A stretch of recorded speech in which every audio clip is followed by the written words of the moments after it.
नमस्कार, times Himachal top 10 में आपका स्वागत है। आपके साथ मैं हूं हेमराज चौहान और जानते हैं आज दिन भर की 10 बड़ी खबरें।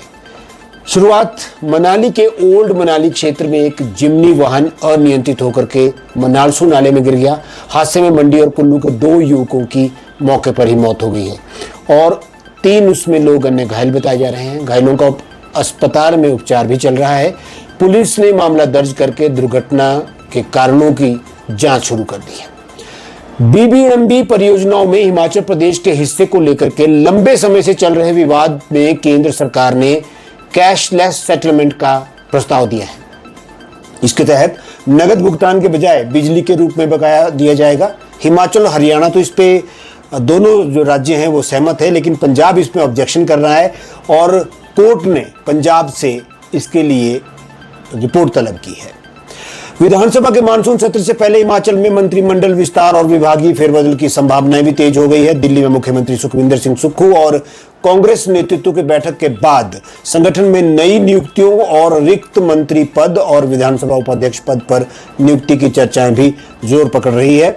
क्षेत्रीय संतुलन और 2027 के विधानसभा चुनाव को ध्यान में रखकर फैसले लिए जा सकते हैं। हिमाचल प्रदेश हाईकोर्ट ने सरकारी कर्मचारियों और पेंशनरों के 15% लंबित महंगाई भत्ते और एरियर भुगतान मामले में प्रदेश सरकार को फैसला लेने के निर्देश दिए हैं। अदालत ने याचिकाकर्ताओं के 4 सप्ताह में अभ्यावेदन देने और सक्षम प्राधिकरण को 12 सप्ताह में कारण सहित आदेश पारित करने को कहा है। कर्मचारियों का यह दावा है कि केंद्र की तुलना में उन्हें कम डीए दिया जा रहा है। आगे बढ़ते हैं और अब आपको हिमाचल प्रदेश में मॉनसून की जानकारी देते हैं। मॉनसून फिर से सक्रिय हो रहा है। आईएमडी ने 1 अगस्त से 7 अगस्त तक अधिकांश जिलों में हल्की से मध्यम और कुछ स्थानों पर भारी बारिश का भी अंदेशा जताया है, पूर्वानुमान दिया है। कांगड़ा, सिरमौर, ऊना, बिलासपुर, हमीरपुर, चंबा, मंडी और शिमला में भारी वर्षा की संभावना है। विभाग ने भूस्खलन, फ्लैश फ्लड, जलभराव और सड़क दुर्घटनाओं के खतरे को देखते हुए लोगों को सतर्क रहने की भी सलाह दी है।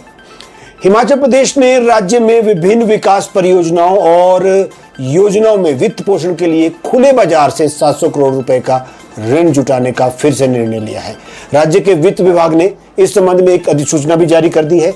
ये राशि प्रदेश में सड़क, पुल, भवन, पेयजल, स्वास्थ्य, शिक्षा और अन्य आधारभूत ढांचा परियोजनाओं के साथ साथ स्वीकृत विकास योजनाओं पर भी खर्च की जाएगी, ऐसा सरकार कह रही है। नेता प्रतिपक्ष जयराम ठाकुर ने कांग्रेस सरकार पर राजनीतिक प्रतिशोध, प्रशासन के दुरुपयोग और भाजपा नेताओं के खिलाफ झूठे मुकदमे दर्ज करवाने के आरोप लगाए हैं। उन्होंने ये कहा कि भाजपा सरकार के कथित भ्रष्टाचार और जन विरोधी फैसलों की चार्जशीट तैयार करेगी और प्रदेश में जन जागरण अभियान भी चलाएगी। एचआरटीसी में यात्रा करने वाले लोगों के लिए हिम बस प्लस कार्ड लॉन्च कर दिया गया है। यदि किसी यात्री ने इस कार्ड को बनाया है और उसके पास कोई ग्रीन सम्मान या स्मार्ट कार्ड नहीं है, तब भी उसे 5% की छूट बस में किराए में मिलेगी। वरिष्ठ नागरिकों के लिए यह छूट 15% तक कर दी गई है। निगम भविष्य में ग्रीन सम्मान और स्मार्ट कार्ड को बंद कर देगा और इन कार्ड में यात्रियों को जो सुविधा मिलती है उसे हिम बस प्लस कार्ड में ही मर्ज कर दिया जाएगा। हिमाचल प्रदेश के जिला सिरमौर में एक दर्दनाक सड़क हादसे में पिता की मौत हो गई जबकि बेटा घायल है। कालाअंब पांवटा साहिब नेशनल हाईवे 07 पर शंभूवाला में यह हादसा आज हुआ है सुबह और दुर्घटना में बाइक पर सवार पिता की मौत हो गई जबकि घायल बेटा मेडिकल कॉलेज नाहन में उपचाराधीन है।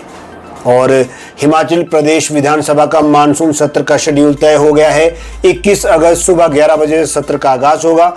हिमाचल प्रदेश विधानसभा के 14वें कार्यकाल का ये 12वां सत्र होगा। राज्यपाल कविंद्र गुप्ता ने इस संबंध में सूचना जारी कर दी है। विधानसभा सत्र के दौरान प्रदेश आपदा सहित भाजपा नेताओं और विधायक व उन पर एफआईआर का जो मुद्दा है वो गरमाने के आसार है।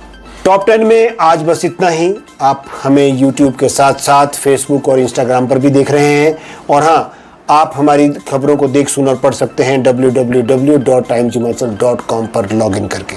नमस्कार।